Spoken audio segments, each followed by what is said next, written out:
I want to assume that everybody who was waiting has been let in.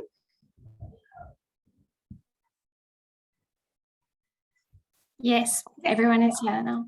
Thanks. Okay, good afternoon, good morning, good evening, wherever you are from in this world. Welcome to the WeMove Adolescent Health webinar hosted by the Desmond Tutu Health Foundation and IAVI. My name is Wanga. I work with research, impact research and development organization in Kenya as the director, and I will be chairing this session. And I want to thank you all for joining us today, and we're looking forward to a really interesting and interactive session from our speakers, our panelists, and just the rest of the audience. This is the 6th webinar in the WeMove series, and today we are going to be focusing on empowerment, cash transfers, and social determinants. We will hear 2 talks, one from Dr. Chewe Luo and one from Dr. Elona Toska, and in between, we will hear from Sine, one of the facilitators who worked with the Desmond Tutu Women of Worth Empowering Program. This will be followed by a panel discussion where our speakers will be joined by Dr. Wanga. Oh my goodness. We'll be joined by Dr. Wanga and Associate Professor Omar for the discussion. The issues that are going to be discussed are very pertinent, as we know that effective interventions are available for adolescents, especially adolescent girls and young women, but use is suboptimal. And so these talks today will highlight really important issues to consider to improve uptake and use of these interventions. So to start us off, we would like to know a little more about what you think, and we have a quick poll. And so please look out for the poll, which will appear on your screen now, and complete by clicking on your preferred response. So we have 1 minute to do that.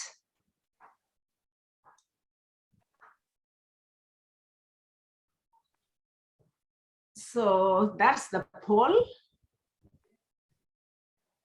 Do you think cash transfers should be conditional, for example, on attendance at programs on health outcomes, etc., or non-conditional?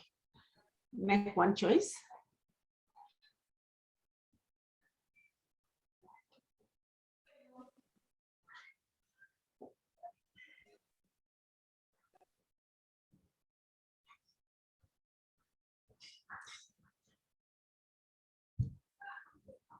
Click and submit.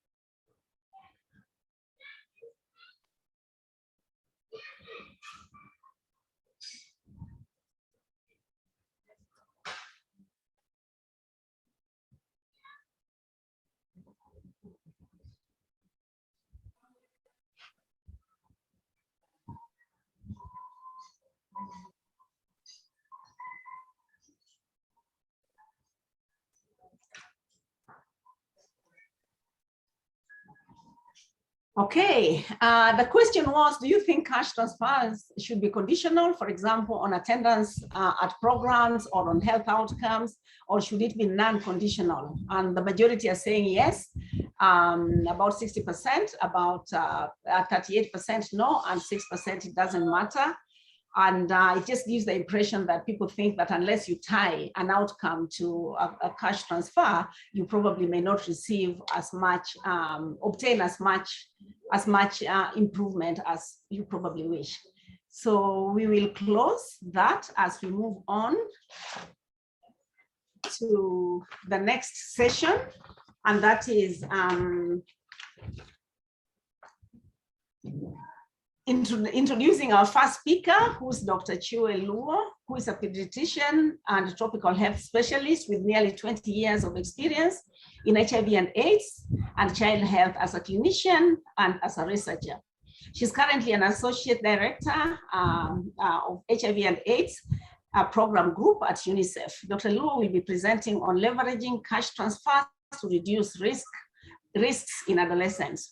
leveraging cash transfers to reduce risks in adolescents. We urge you as the audience, please write your questions on the chat.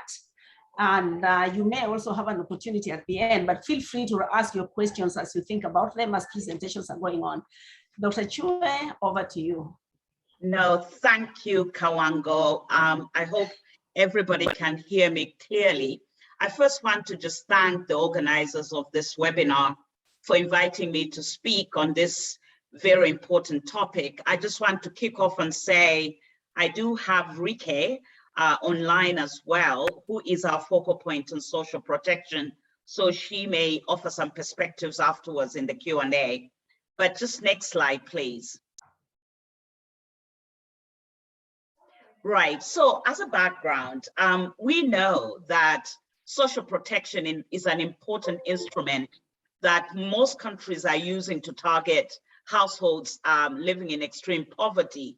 And we know that if we do this well, it could actually help in preventing some of the vulnerabilities that lead to HIV risk. But the evidence on cash transfer is actually varied. We know that cash transfers have been shown to overcome economic barriers and also increase consumption and productivity of communities. But, we have wide-ranging secondary impacts that, are of interest to HIV. And in here, we look at investments in education, access to healthcare, well-being, stress, adolescent agency, female empowerment, and equitable gender attitudes. But when we look at some of these impacts, as I said, they're very mixed, and of concern are impacts related to sexual health and behaviors, violence, early marriage, health-seeking behavior, mental health, and social support. And so UNICEF has been looking very closely at the evidence. And I think one of the conclusions, and I'm happy that we had that question at the beginning, but one of the conclusions is related to the fact that we think cash alone and cash transfer programs, the way they're being implemented, is not enough for us to have the desired HIV impact, and that we need to address the multi-dimensional vulnerabilities. And so we've spent a lot of time at UNICEF trying to figure out if we have systems for social protection, how do we leverage those systems to impact the results that we want for HIV, especially as it pertains to adolescents. Next slide. Yeah, so I think this is an older slide, but I'll try and talk to it. So between 2014 and 2018, we were actually engaged with partners to try and understand how we could do this effectively. So like in Malawi, we looked at linkages to services for HIV testing and treatment and referral strengthening as part of the broader cash transfer program in Malawi. Then we looked at also in Zambia, how we could effectively link adolescents who were in households that were receiving some of the cash to see how we can link them up and improve their access to adolescent-friendly HIV and SRH services. And in Zimbabwe, we focused on child protection and welfare services. And in Mozambique, we looked at linking to case management system of vulnerable children and also with health and social services. And I think what we learned from this work was that all these areas, if we do them well, actually can make our cash transfer programs more impactful. Hence the coining of the terminology cash transfer plus, because I think what we need to have, in addition to a system that is trying to provide support to the poorest households, as is the case in many countries in Africa, we also need to look at the what else and what investments need to go into that using the administrative instruments that are already in place and move away from parallel programs. So to illustrate this effectively, I move on to the next slide and talk about Tanzania.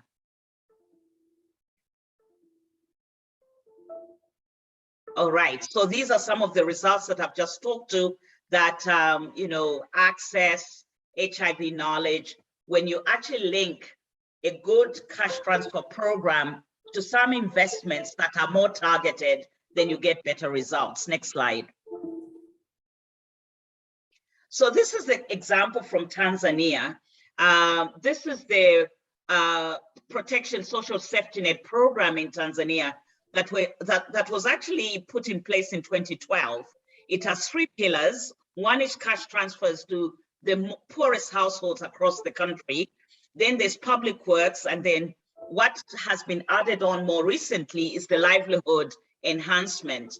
So what we did in Tanzania, without reinventing the wheel, with some funding from the Irish government, we decided to work with the ministry that was responsible for the delivery and the technical agency that was responsible for the delivery of this program, and tapped into the livelihood program to build in the Cash Plus program, which had 3 components, you know, developing skills and awareness, especially targeting adolescent boys and girls. And then we had component 2, which was savings and loan groups. And then component 3 was a productive grant opportunity for apprenticeship and internship. And under component 1, you can see there that there was also career advancement, employability, and all those elements. But I think at the back end of this was also to make sure that there was some life skills program built into this program to make sure that the referral linkages to services, especially health services, was also strengthened. Next slide. So this is just a schema of some of the work, and you can see in green what I've just mentioned, that built on top of this, we also focused some work on making sure that there were the SRH and HIV life skills were part of the training that we did, and then linkages to services was also part of that. And you see here that the target population within this, although the cash grant was going to the poorest households, this particular effort was targeting adolescents aged 14 to 19. Next slide. And so this is just a publication that has come on out of this work, and this is basically looking at the model on, I mean, whether the Cash Plus model can impact sexual violence. So this is published, and you can look at that later, but let's move to the next slide. So in trying to do this, we used mixed methodologies targeting 4 districts in Tanzania. And what we did is to randomize the households into those that were receiving cash alone, so part of the national program, but for some of the households, we actually added these other elements that I was talking about to see whether we could have better impact by adding on those layers, so the plus component. And we were able to reach up to 2,191 youth disaggregated into the 2 groups. And next slide. And so this is just a schema looking at some of the impacts that we saw without going into much detail, because I think this is illustrative just to, when you look at poverty and whether we're able to create some economic opportunities, you can see there the 4 things where we had positive impact. So business startup, business in operation, livestock keeping, and purchase of assets. And then on the gender norms, we're able to at least influence the attitudes of the boys, gender positive attitudes from the boys. And then when you look at schooling, we did actually, surprisingly, we don't know why, we didn't have a positive impact on school attendance, but school attainment, and the school attainment as well, there was no impact. But for school attendance, we saw a deviation in the opposite direction, that we had more absenteeism in those populations where they were receiving Cash Plus interventions. Next slide.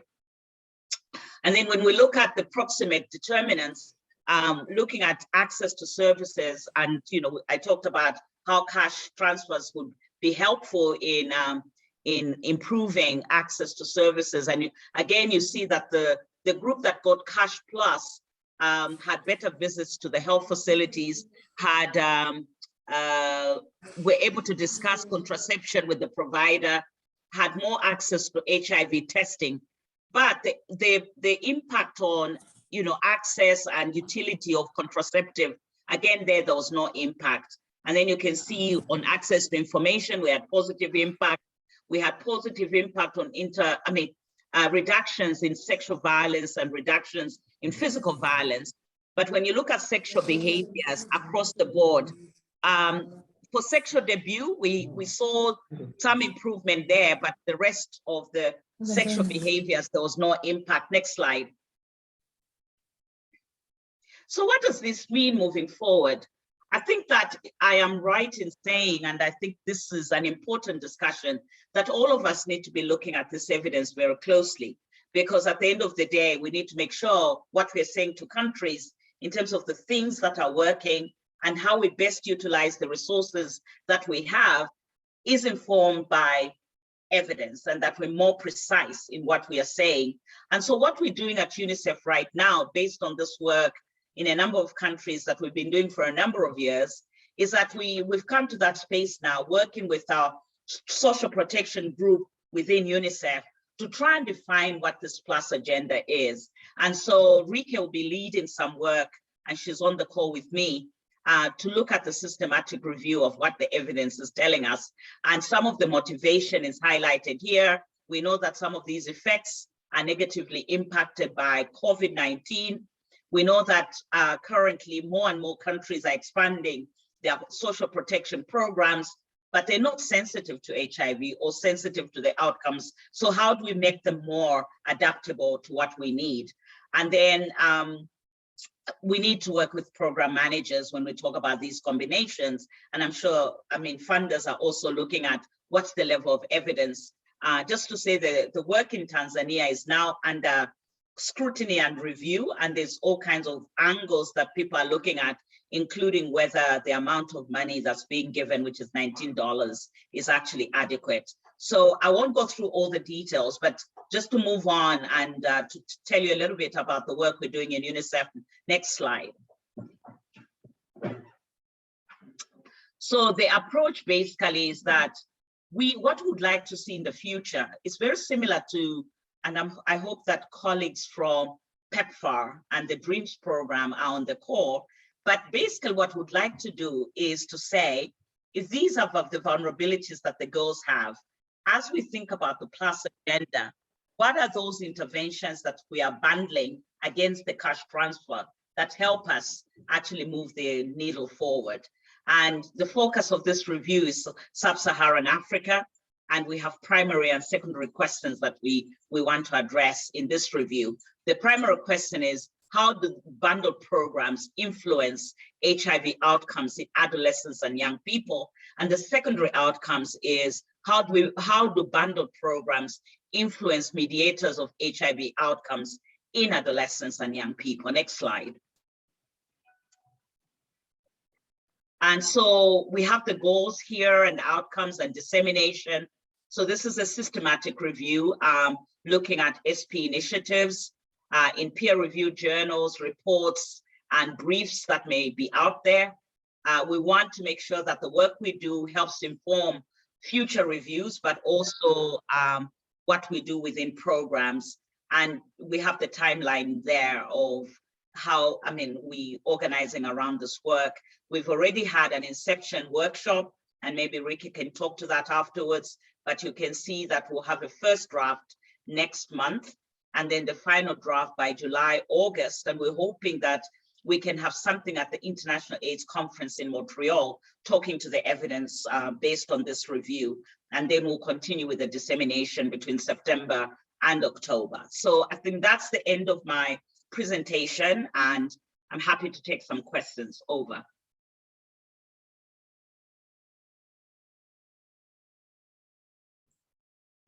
Thank you so much, Dr. Chewe, for the really enlightening presentation.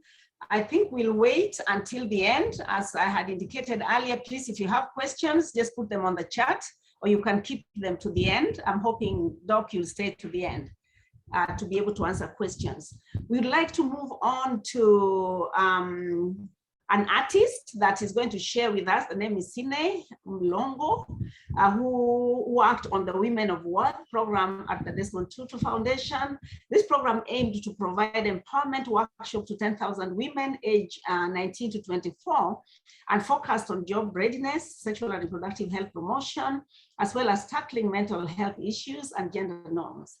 Young women that attended had access to free and comprehensive health screening services from the mobile clinics and received a small stipend conditional on their attendance. Chewe will share her experience working as a facilitator on this program and the impact that it had on some of the participants. Her presentation, I want to believe, is recorded. So over to the tech guys. Hi, everyone. Yes, just give us a second. We're going to be sharing Chewe's presentation shortly.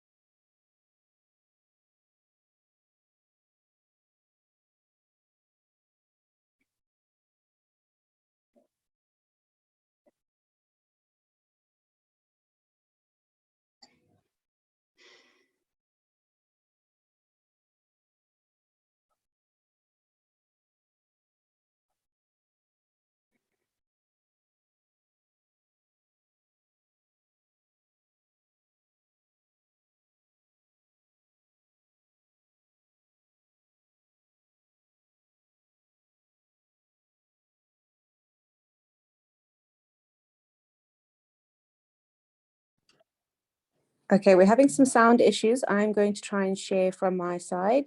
Thank you for your patience.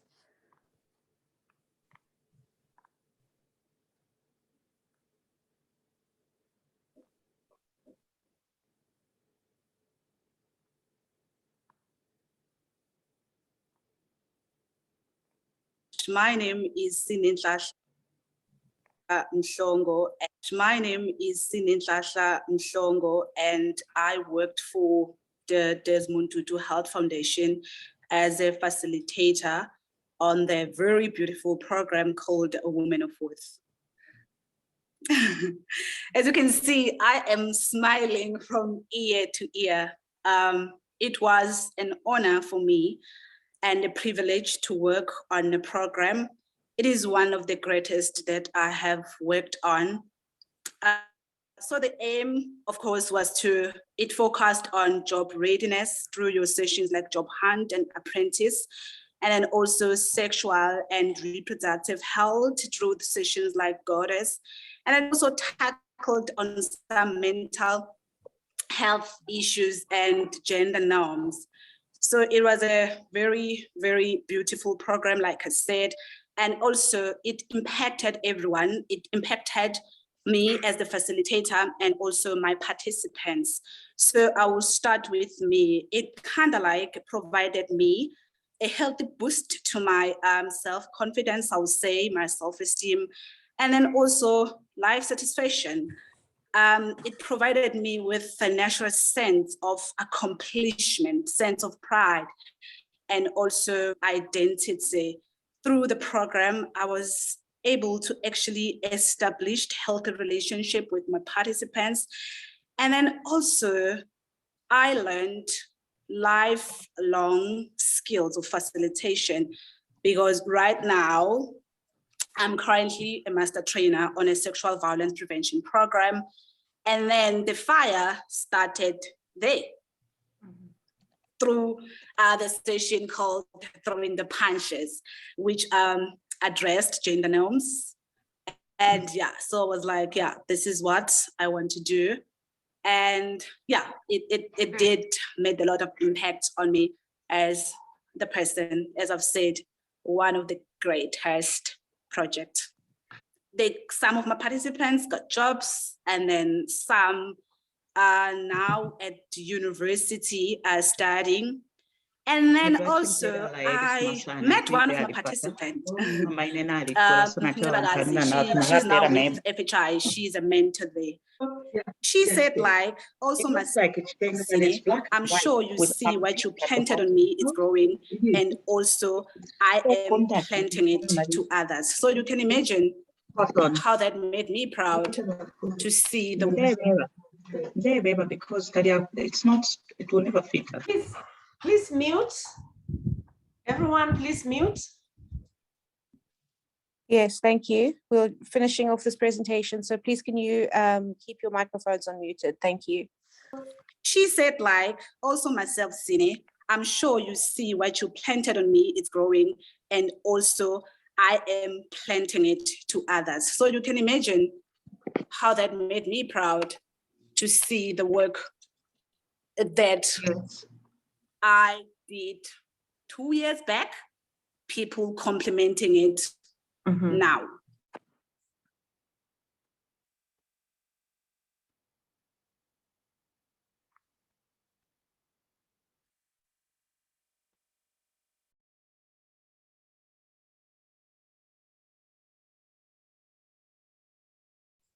Is that the end?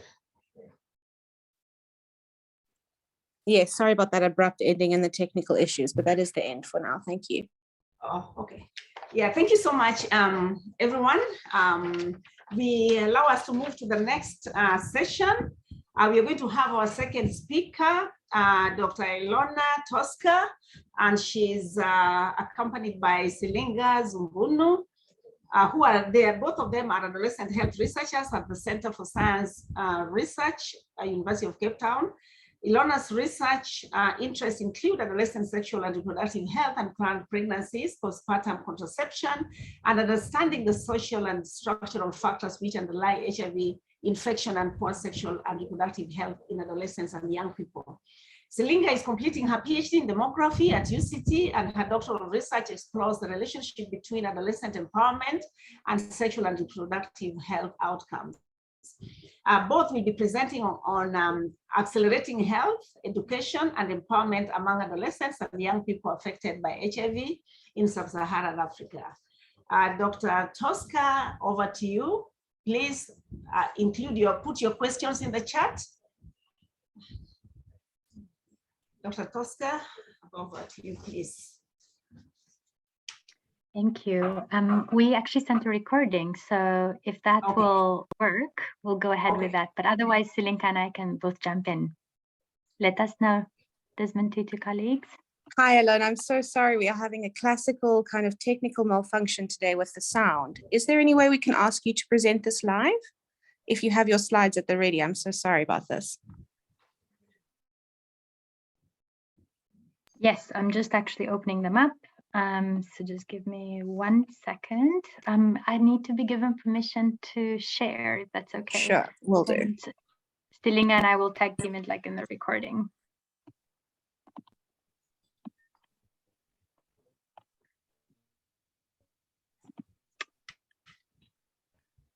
Great. I think this actually has our recording in it. So we may just play that and see how it goes. Let me know if you can hear, if I go into the full slide presentation, please shout if you can't actually hear it. Okay, thank you. Okay.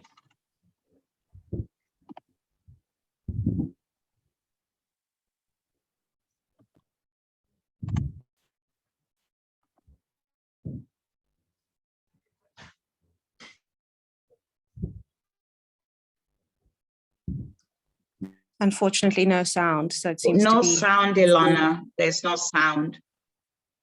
All right, I can hear it on my laptop, but if you can just, if you can actually hear the sound, it's totally fine. So just give me 1 second. So you'll have to bear with seeing my face or Silinga's face on the screen, and we'll just work our way through the slides. Welcome everyone, and thank you for having Elona, us. I think you could just share the sound and then that's it.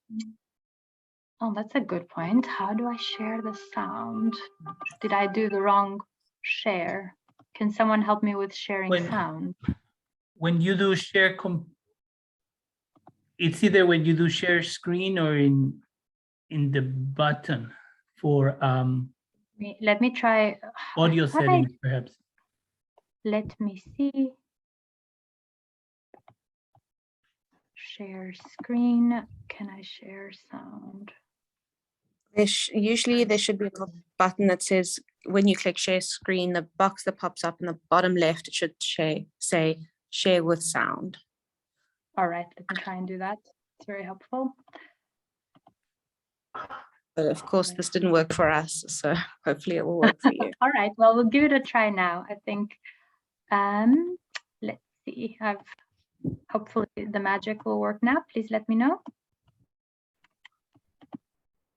Good afternoon, everyone. Today, Selinga and I will share with you Is it working? some of our Yes. analysis, Yes. some of the evidence on accelerating health, education, and empowerment amongst adolescents and young people, with a focus on Increase the volume a little bit.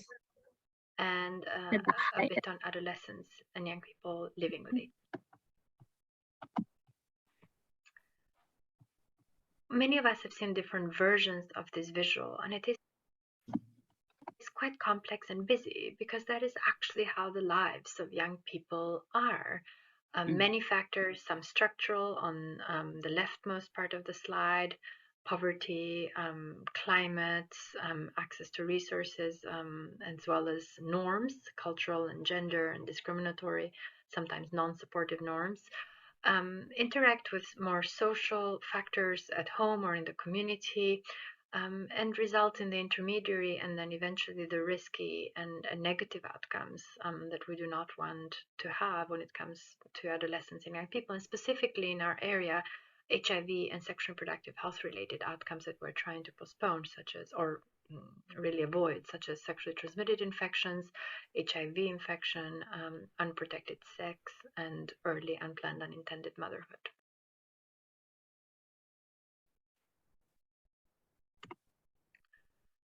But we have some solutions. First, we can think of school and education as what we call a social vaccine.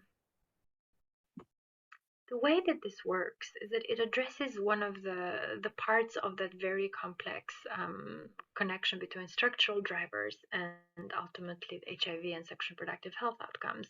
So by addressing issues of poverty, we can reduce or eliminate school dropouts and improve progression.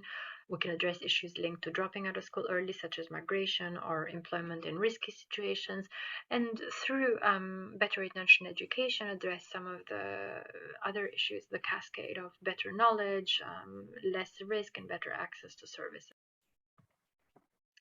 The evidence on this is really quite powerful. For example, this is a summary of the different impacts of the Orphans and Vulnerable Children cash transfer on adolescents in Kenya, and these are all positive impacts on all the different outcomes at the bottom. And if we look at school enrollment specifically, this very targeted cash transfer resulted in improvement of nearly over 2 times in school enrollment in all adolescents, and even higher in adolescent girls. It also had other improvements when it came to delayed sexual debut, never pregnant, but it is important that it also affected educational outcomes, which then had benefits.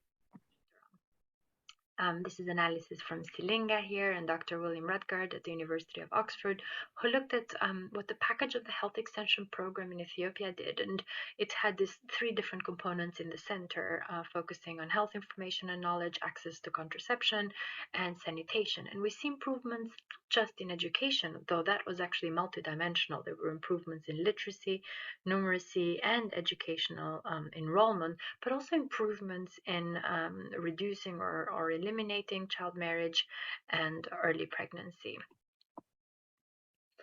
Even in the context of pandemics, this cash and in combination can be really powerful. This is data from the post-Ebola and the recovery period in Sierra Leone amongst adolescent girls, where we see that microfinance combined with access to sexual and reproductive health and family planning had improvements across multiple domains, including literacy and numeracy, school enrollment, and learning time, but also sexual and reproductive health related outcomes such as reduced sexual exploitation, unwanted sex, and improved contraception uptake. Over to Selinga. Food insecurity is one of the major drivers of HIV and sexual and reproductive health. Adolescent girls and young women living in food insecure households are more likely to engage in risky sexual behaviors, including engaging in transactional sex, having multiple sexual partners. And these activities increase their risk of being infected with HIV and other STIs. They also have poor access to healthcare services.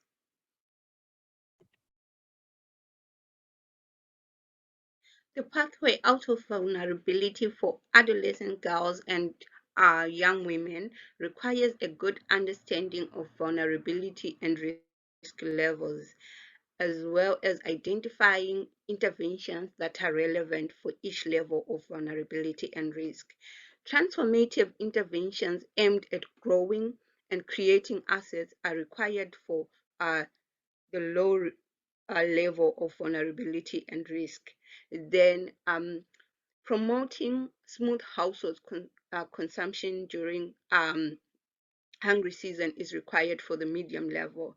And then for the high level of vulnerability and risk, interventions aimed at recovering assets and support household consumption are required. There are many reasons to why adolescent girls and young women engage in transactional sex, and those reasons include food insecurity, abuse, AIDS illness in parents, as shown in the graph in the slide. In Lesotho, food insecurity due to the 2016 drought has been linked to some patients stopping their HIV treatments.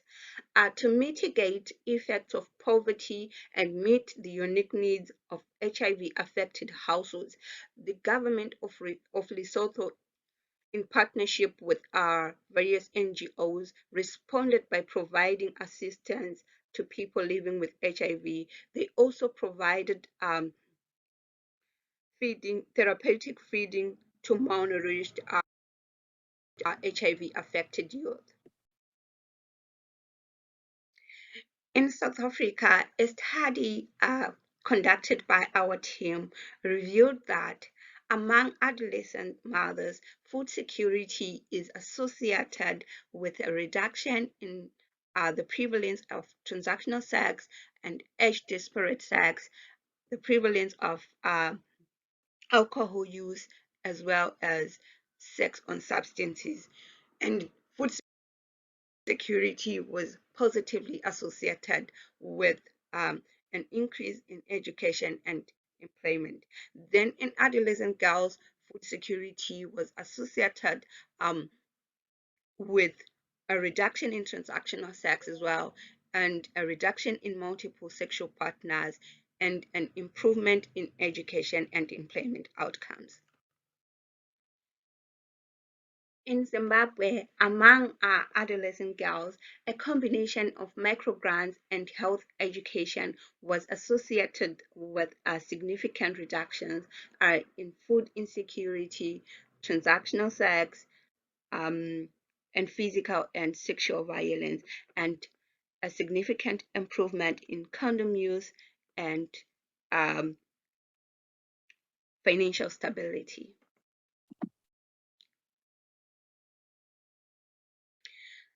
Okay, among adolescents from Kenya, cash transfers in combination with violence prevention dialogues was associated with a significant reduction in early marriage, a reduction in adolescents' birth rate as well, and then an improvement in equal access to education, improvements in school enrollment, as well as school progression.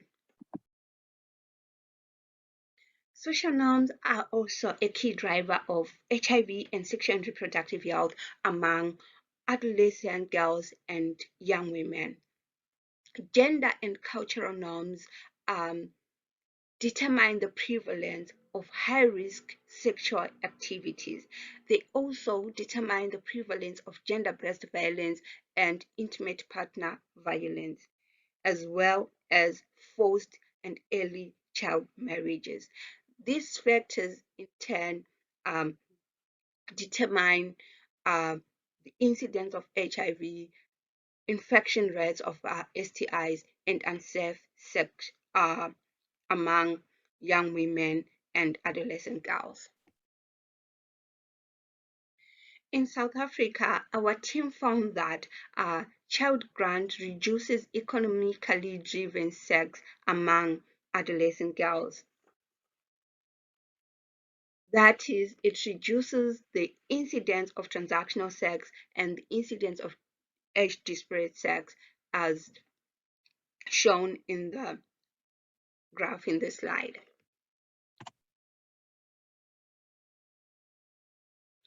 In Kenya, cash transfers led to poverty reduction and increased household expenditure on productive activities, such as purchasing of agricultural inputs and purchasing of non-land assets. When cash was combined with aspirations, improvements in these outcomes were much higher. Also, the combination of cash and aspirations resulted in a reduction in intimate partner violence and school expenditure for adolescents.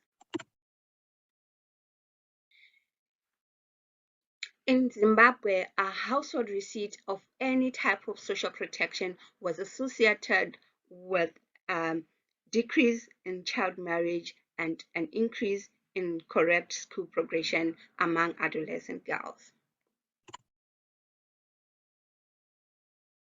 Using pooled data from Malawi and Zimbabwe, we found that as receipt of any social protection was associated with a decrease in child marriage and a decrease in adolescent birth rate, and then an increase in correct school progression among adolescent girls.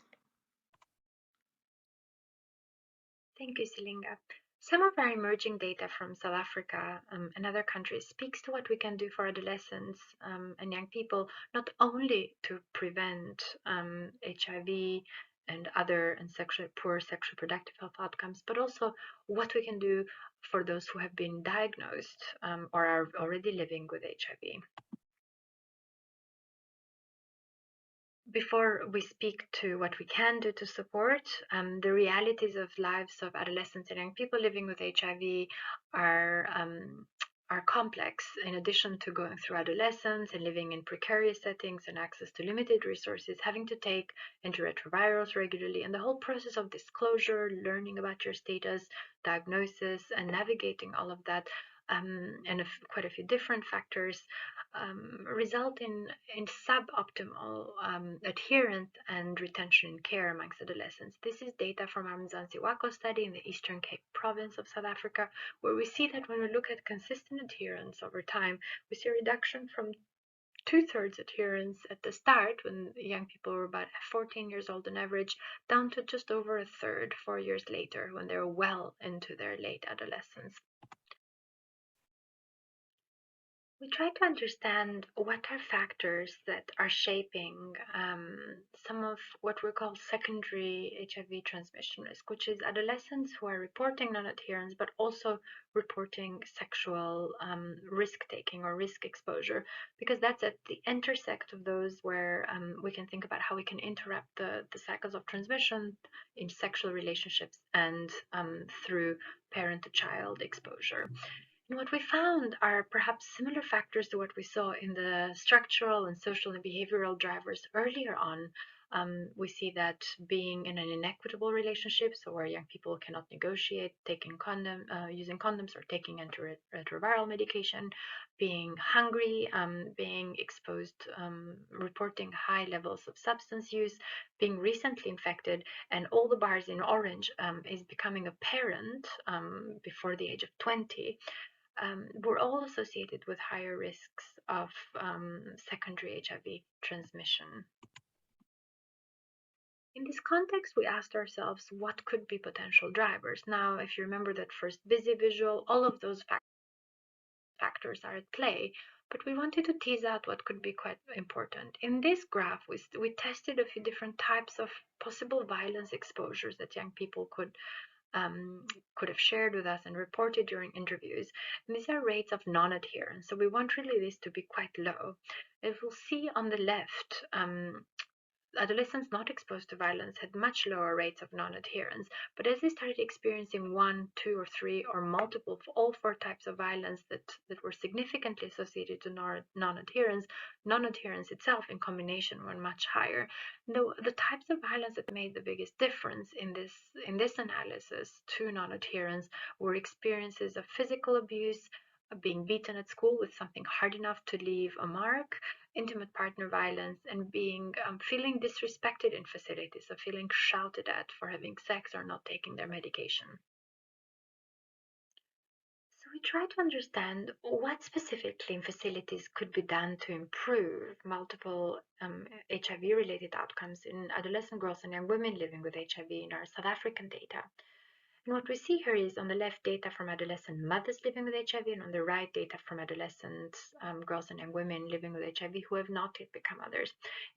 What we did is we tested what were clinic-related factors. So we had about 11 different features of a clinic experience, whether the clinic was accessible, whether the adolescent was treated or felt that they were treated respectfully, how long it took them to get there, how long they waited. And after testing all of these 11 factors, the two in the center here, and they're the same for mothers and those who have not yet become mothers, were significantly associated not just with one HIV-related outcomes like adherence or attending all clinic appointments, but with all 4 of these HIV-related outcomes. And the impact was even higher amongst adolescent mothers who already had higher rates of non-adherence, missing appointments, and treatment interruptions. But we have to go beyond the clinic often because adolescents do not live in facilities. And this is data from a cluster randomized control trial in 39 clinics in Uganda led by Professor Fred Sewamala and his team. And they, in addition to HIV care and treatment and adherence counseling, added elements of economic empowerment to their intervention, which is called SUBI+. And you can see the intervention arm is the data in red. They started at lower rates of viral suppression compared to the control group, but they got better much faster first in the first year and continued to get better in the second year, surpassing the control group, which sort of went a bit up and then returned to the rates at baseline.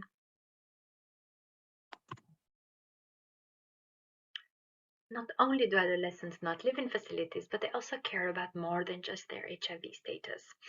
So we looked at data from the Mzazi-Wako study and tried to understand what were provisions, things that they were accessing beyond the facilities that were associated not only with better HIV-related outcomes, but also other domains. So as you'll see here, 3 of them, parental monitoring, caregiver monitoring, so knowing where the adolescent was, who their friends was, providing scaffolding and supervision, going to a safe school, not being beaten at school or bullied, and accessing the child support grant in South Africa, so cash transfer, together in combination impacted not only HIV care retention, but also mental health, 3 types of violence-related outcomes, reduced sexual risk, and better school progression. And Stilinga is going to try and show us how it all fits together in a bit of a logic framework and theory of change. Over to you, Stilinga. Okay. So we think that social protection may be impacting adolescent girls and young women's sexual and reproductive outcomes via these outcomes, that is through some intermediate outcomes. Social protection results in increased household food security, increased financial stability, and improved investments in education. These intermediate outcomes will in turn impact on our adolescent and young women outcomes such as child marriage, school progression, and adolescent pregnancy. However, these outcomes are also affected by various contextual factors including social norms and values around gender, family, religion, and child marriages, as well as female circumcision.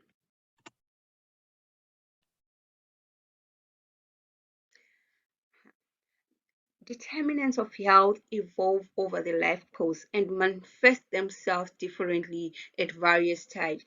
Therefore, there is always a need to understand the level of vulnerability and risk at each level, then ensuring that the relevant programs required to help adolescent women, adolescent girls, and young women at a particular stage are implemented.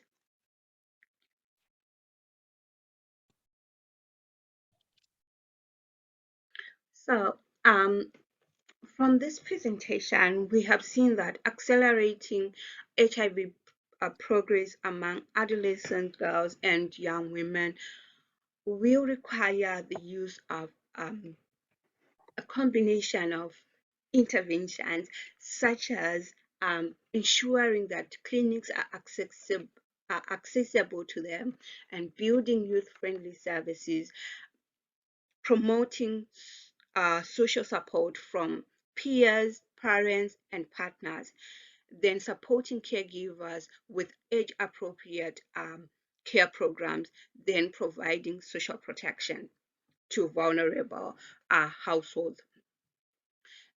It will also require transformative approaches that are targeted at changing some of the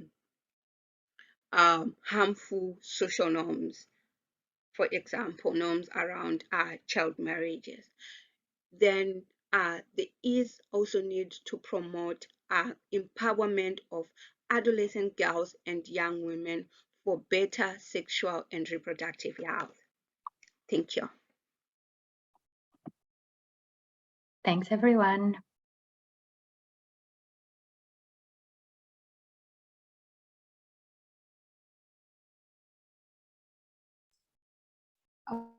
Okay. I want to believe that's the end of the presentation from both Dr. Toska and Silinga. Yes, Kawango, over to you. Okay. If that's the case, then we just want to really, yeah.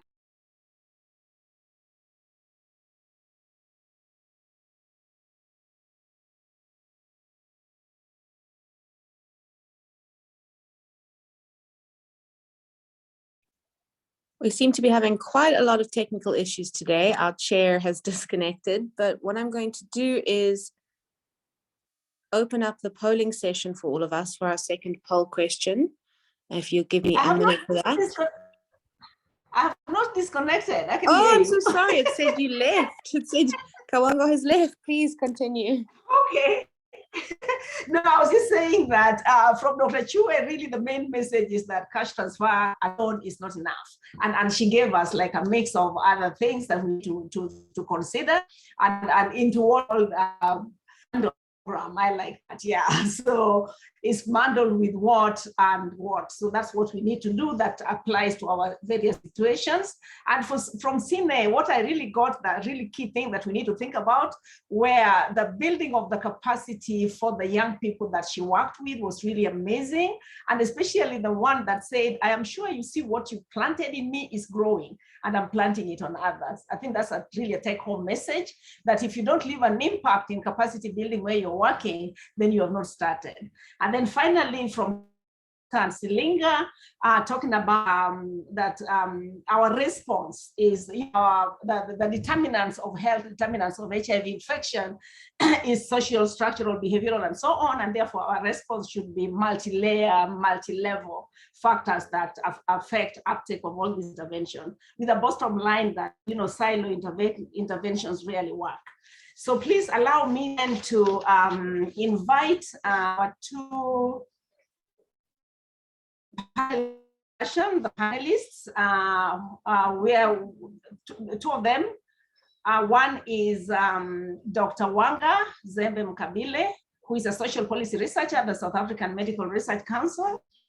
in food security, and also associate professor, Professor Omar, who is a health economist and a health service researcher.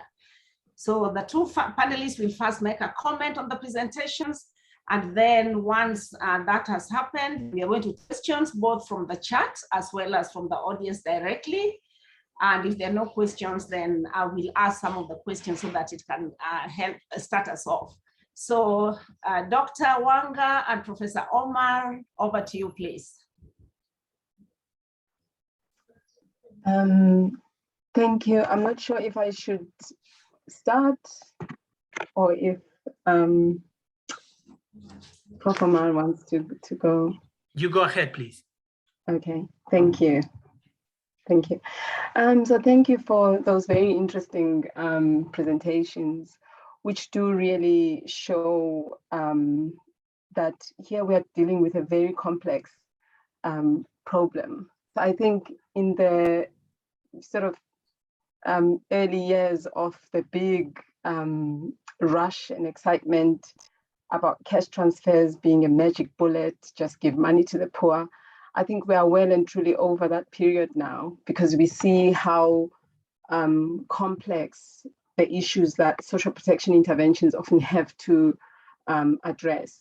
And in the area of cash transfers in the context of adolescent health and well-being, it's a particularly complex area to focus on and intervene in. I think certainly from the presentations that have been done on all the studies, it's clear that it matters who you give the money to. So before I even consider the cash plus approach, which I very much believe in, I think it's important to first think about who are you giving the money to. Is the cash given to the adolescent, him or herself, or is it given to the primary caregiver, who's often the mother, or is it given to the household? So many of these studies approach this differently. Sometimes the cash is targeted to the adolescent, sometimes it's targeted to an entire household, which a lot of the pilot cash transfer programs do. And that affects whether and how you see any difference.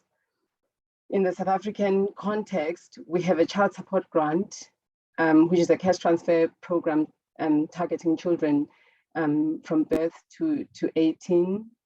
And whilst the cash transfer is targeted at the child, who later on becomes an adolescent, it's actually received by the primary caregiver on behalf of the child. And some of the recent studies that we've been engaging in at the SAMRC and that I've been a part of, which have tried to look at whether social protection and specifically the child support grant has an impact on adolescent health and well-being. We've seen that because the cash transfer, even though it's received by, it's for the child, but because it's received by a primary caregiver, often in a context where the primary caregiver herself is not receiving any income, she's unemployed. Other members of the household who are of working age are also equally unemployed. It means that this small amount of money, which now sits at around $33 a month, that this small amount of money often comes in, is introduced into a situation where there's extreme poverty, there's dire deprivation and poverty, there's no other income, it becomes the only income source. And so it becomes diluted amongst these multiple needs and multiple people who need it. And so it never actually targets the child, it's not able to.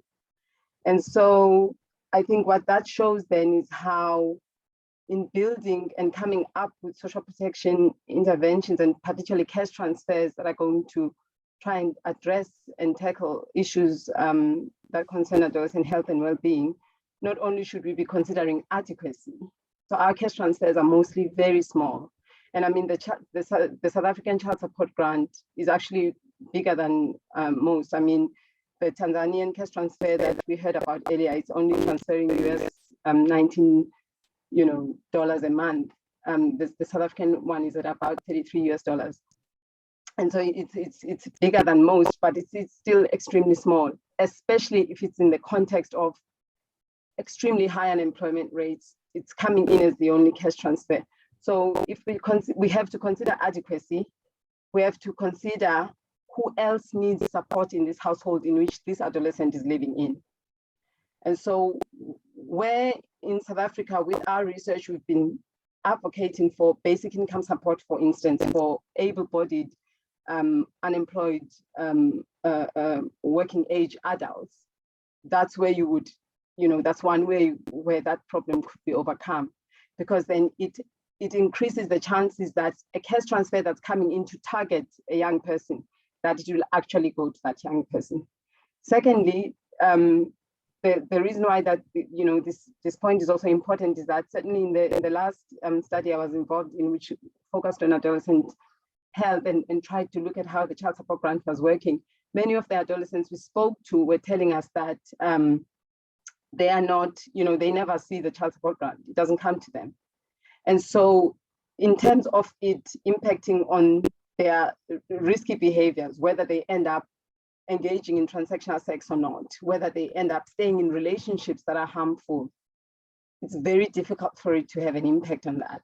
It's very true that in terms of the data that's been presented by Elona and Sling on how household food security matters. It does, because if that adolescent comes from a household where there is enough food, then their chances of them engaging in risky behaviors is less. But what is also equally important is that these young people do want money that's coming directly to them, which can address some of the needs that they have that go beyond food, that go beyond hunger, which end up attracting them to, engaging in these behaviors that could be ultimately harmful. And then, so I think, lastly, I think I want to completely agree with how, in considering, and I think, the work that the UCT and the Oxford group have done on this is remarkable, in showing how, even when we talk about a cash plus approach, it's so much more layered and complex. It's not just that adolescent is linked to services, it's what's happening in their environment, and not just in the home, the types of violence that they encounter in the different spaces that they occupy at school, in the clinic, in the home, in relationships that they have with other people. And often those are not factors that one would think of, directly, relate them directly to the young person and the interventions they need, but it shows how the entire environment in which the adolescent lives in has to be transformed, along with the cash intervention that comes in. And then lastly, I want to, which has also come up in recently has been coming up in some studies, including from here, the home environment and context is key. So when we talk about structural, social, and behavioral drivers, we also have to consider what is happening in that home, how much stability is there. The last study that I was involved in, which we are writing up now, it was remarkable. We sampled from a dreams study, young people who participated in that study. And remarkably, 90% of them had serious parenting issues, a lot of disrupted parenting, a lot of absent parenting that they'd experienced from birth, a lot of moving back and forth, a lot of instability back and forth between the Eastern Cape and Cape Town, back and forth between rural and urban areas, a change in caregivers that's constant. So all of those factors, matter as much as linking to services, linking the cash to the services, transforming the environment in which the adolescent is growing up in. So I think those were the three main points that I wanted to make. Thank you. Thank you, Professor Omar. Yeah, thank you, Kawango. Thank you, Wanga, also excellent points. I will start just agreeing with the general idea that cash transfers may be effective in some settings, but are generally very blunt. And so we have to be very careful with them. They are very powerful and can do some good sometimes, but they can also be harmful sometimes. And so we have to be very careful with them. So I also agree with the idea that we have to think carefully about, what is in the cash transfer, right? Should it be cash, or can it be something else? In many countries, we have used lotteries, we have used transport assistance, we have used gift cards, and it matters, especially for the young people. It matters whether you give them real cash or a voucher, for the pick and pay for the supermarket. How you give it to them. Do they have to come to a clinic, which may be stigmatizing, or can it be after school program? Could it be at a safe place in the community? That also matters. As it was mentioned, to whom we give the money. Usually young people want to receive the money or the material incentives themselves, not their parents, not their guardians. Of course, if you ask the parents or guardians, they have different ideas, right? So who do we think has the right answer? I tend to think that personally, that we should ask the young people, and we should ask them to tell us how to do these things. We have a study in South Africa that we called I Say, and it's an acronym for Incentives for South African Youth. But I also like it, it's because we ask the young people and we tell them, tell us what you think, and they say, well, I say, this or that. And so all of these things are important, the what, the how, the who, the to whom, also, the target outcomes and the target behaviors, the core responsibility. It was interesting to see that most of the participants in this webinar still think that there should be a conditional cash transfer, not an unconditional cash transfer. And yes, the young people have a lot to say, but also they are learning a few things. And so guidance, perhaps, in terms of what target behaviors are most appropriate is still perhaps needed. The issue there also is for how long, right? In many of the countries that we work on and around the world, even in the most rich countries, you don't have unlimited budgets, right? The budgets are limited, especially the social protection budgets, the Ministry of Health and Education budgets are limited. So the amount of the cash transfer to how many people and for how long are actually things that matter. And I think at the beginning of the questions too, it was asked, how about countries that have scaled this up? And there is a lot of experience in Mexico and Brazil of conditional cash transfers at the national level, really large programs. But even in Mexico, after a couple of decades, for political reasons or for budgetary reasons, for whatever reasons, the program was actually scrapped. So the pendulum is swinging. I agree that after 2 decades and a half of this, and I'm referring to 1998 when we started with the conditional cash transfer in Mexico, the Progresa Oportunidades, things seems to be changing. And yes, there are some ideas that are very interesting, as we heard from UNICEF, the conditional cash transfers plus, what else? This livelihood enhancement seems to be positive. Yet I would warn that I agree with Elona and others that we're saying, there are very difficult structural factors. And so multi-pronged approaches, multidimensional approaches are needed. Yet, of course, the cash transfer alone cannot be the silver bullet. It cannot address all of these. We are asking too much of a very blunt instrument. I would also remind the audience to be very careful with many of the studies that, some of them are RCTs, and that's great. But even if they are RCTs, we have to be careful in just making sure that they have been appropriately implemented. And there are not very many that have been appropriately implemented and that have positive results. So be careful with that.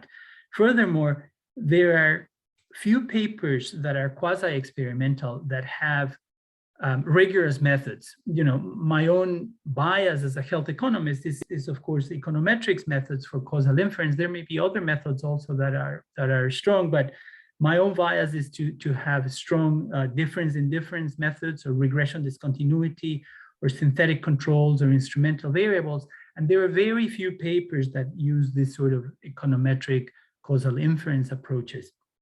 Many of the studies are really associations that you know, may be confounded by other things or endogenous, as my economist colleagues would call them. So we have to be careful because, you know, if there are associations that are not causal, then we're not sure whether it is the intervention that is really what's causing. And, you know, just I haven't looked, for example, too carefully at the study we saw, but in the figure, it seemed that the intervention pre-trend was very different than the control pre-trend, right? So in a difference in difference world, you want parallel trends.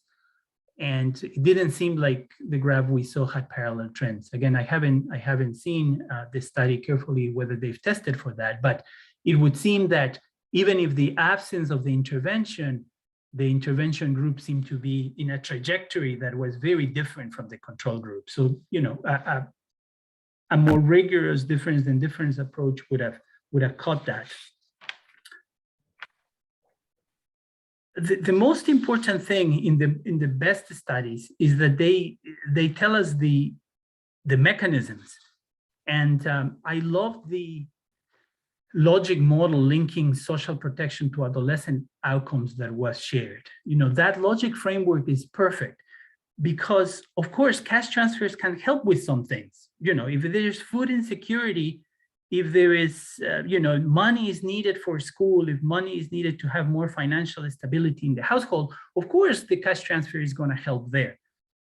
However, you know, to change values and norms, that's harder. And, you know, the cash transfer may or may not help us with gender issues, with cultural values, with family, with religion, with intimate partner violence, etc. Those are harder things, and the cash transfers may or may not help. So we could not ask for miracles, you know, from a very blunt instrument. Money helps, but up to a point, especially, you know, when you're in a situation where survival very poor, then a little money can go a long way. You know, if we're talking, you know, in Mexico, we work with people that are on the streets, and if we're talking, you know, dinner, you know, putting some food on the table, you're talking a roof over the head because they're unhoused. And that's why they're doing transactional sex and doing sex work. And, you know, a little money goes a long way. But that's not the situation everywhere. And so we have to be very careful with the mechanisms. And the best studies show us not just the outcomes, but the mechanisms. And so I love that logic framework, very nicely done. The last point I'd like to make is that we've talking about just cash transfers, but there's so many other things. And there's this whole field of behavioral economics where you just may have some nudges, some changes in social norms, other approaches that may not be as expensive, but perhaps could be equally, if not more, transformational. So a lot of my research has sort of focused and shifted into what can we do that is just not cash-based, but, you know, the what else, including behavioral economic interventions, microfinance, and other things that can be self-sustained and do not require a lot of donor funding or a lot of national resources funding, as is the case in South Africa and other countries. I will stop there in the interest of time. I would love to hear from the panel or from others, and I thank you for the opportunity. Thanks, Professor Omar. I would like there's something I skipped, so I would like to take 1 minute to get the question on, and we would like you to please select an answer and submit in just 1 minute. So the technical staff, can you please put the question up? Can I ask Carrie to please put the question up on the screen to launch the poll? Thank you.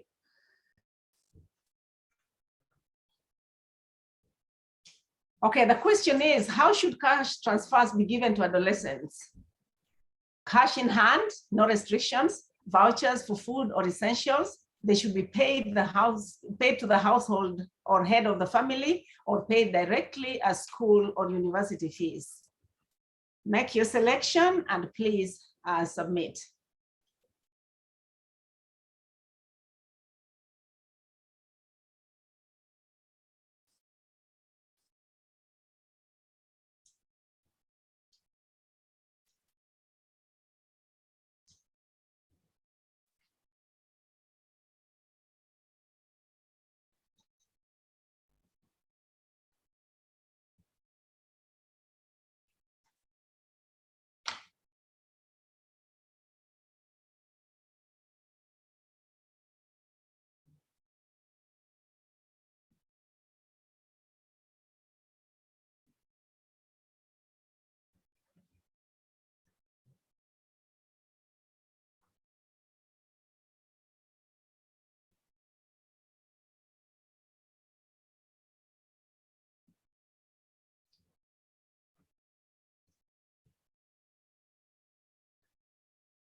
Okay, wow, this no real pattern, but we have vouchers for food or essentials, 45%, cash in hand, no restrictions, 30%, and then paid directly 18% to the university or school.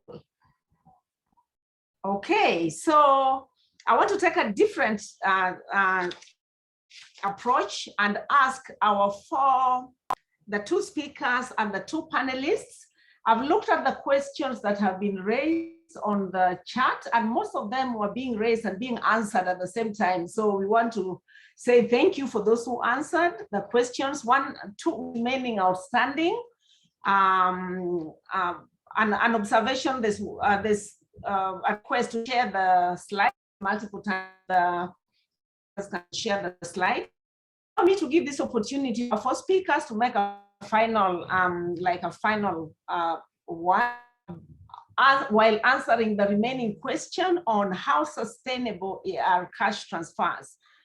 Somebody put it like, how do beneficiaries live a sustained and empowered life that has been facilitated by a cash transfer, especially in terms of continuity, sustainability, country buy-in or adoption?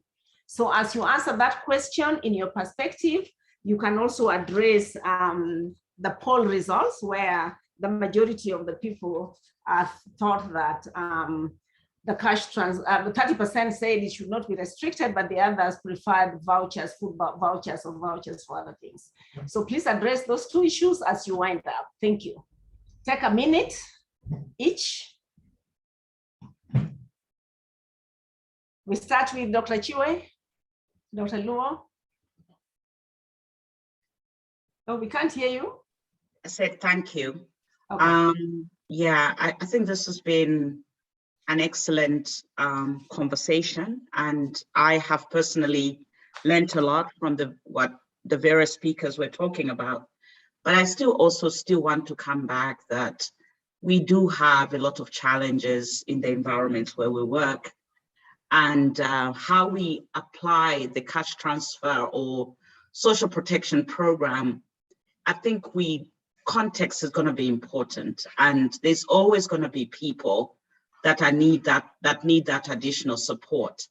And so from where we sit in UNICEF, we want to think that we need to support and make sure that we are efficient and effective in what the country decides as the best approach to supporting the most vulnerable households. That's one thing that I would say. And I think I want to come back to the beginning of my conversation, which is basically, regardless of what we do, these are blank contributions, and we should not expect that they'll answer all our problems, and that we can build on a national system some of the approaches that have been talked about here. But even for that, we need to make sure we're checking in and we are generating the evidence that we need moving forward. Where I sit right now, I think that we have a lot going on. We have learned a lot over the last 10, 20 years, but I still think we are in that phase where we're trying to transition the things that work to scale. We're also in that phase where we need to monitor more effectively how these programs are delivered and whether they are efficient and effective in their delivery. But I think the exciting moment for me is that these programs are growing. It's up to us as researchers, as people who support implementation, to make sure we make them effective based on the information that we have over. Thank you, Dr. Luo. Dr. Toska, your concluding remarks. Please take a minute to address the question of sustainability as you conclude. Thank you. Thank you, Kawanga, Chewe, Omar, and Wanga. This has been, as always, very enriching, and the comments from colleagues as well. Everyone has said there's no silver bullet, but I think the fear and I feel the uncertainty in the comments. How will we ever get governments to do cash transfers or any version of it? The reality is that many of our governments are doing a version of cash transfers in different degrees. So the question to me isn't where do we find the money, do we ever do it, but the how, and how do we then bring their considerations of a life course. So would I give money to my 7-year-old directly? No. Would I give it to him when he becomes 12? I'm not sure, everyone. But would I give it to a 19-year-old young person or a 17-year-old young person who has become a parent and has taken a lot of responsibilities on their shoulders and just needs that extra boost to not to go into a trajectory of perpetual kind of cycles of vulnerability? I would consider that. But I think this is where the mix of social science and talking to young people and their families and what is possible in each country setting is really important. So I'm just going to flash a visual, since I have powers of sharing screen that I got earlier, just to leave it there.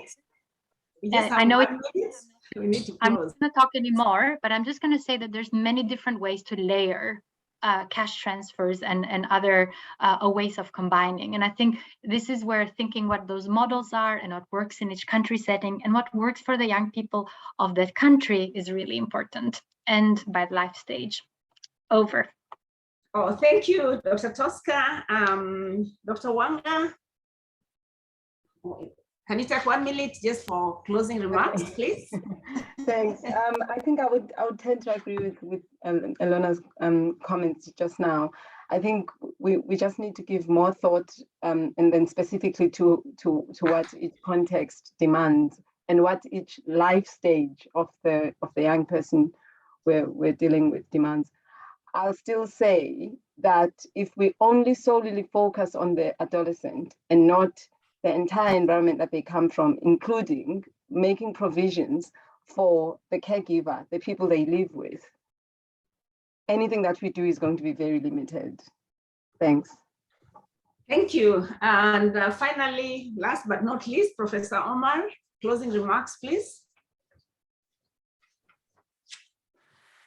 I will just repeat the basic idea that the young people probably know best, especially later adolescents and emerging adults, and so I think we should ask them more and more formally with formal methods. As I mentioned, we have this paper I say in social science and medicine where we do that with a discrete choice experiment, which are methods that actually come from marketing, right? The marketers know very well what we like, right? That's why we, even drink things that we shouldn't be drinking and buy things that we don't need.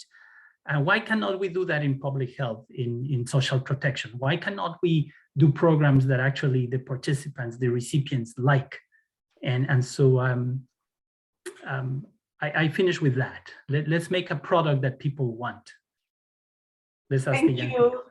so much. Thank you. Thanks to every single speaker, the panelists, the participants, everybody, the listeners, all of us. I want to really appreciate your time and the active participation, the active questions that came. I just want to say that despite starting late, we are actually right on time. We started late. We had a little bit of technology hitches, but here we are. We redeemed time. So thank you again to the organizers, including those that are behind the scene.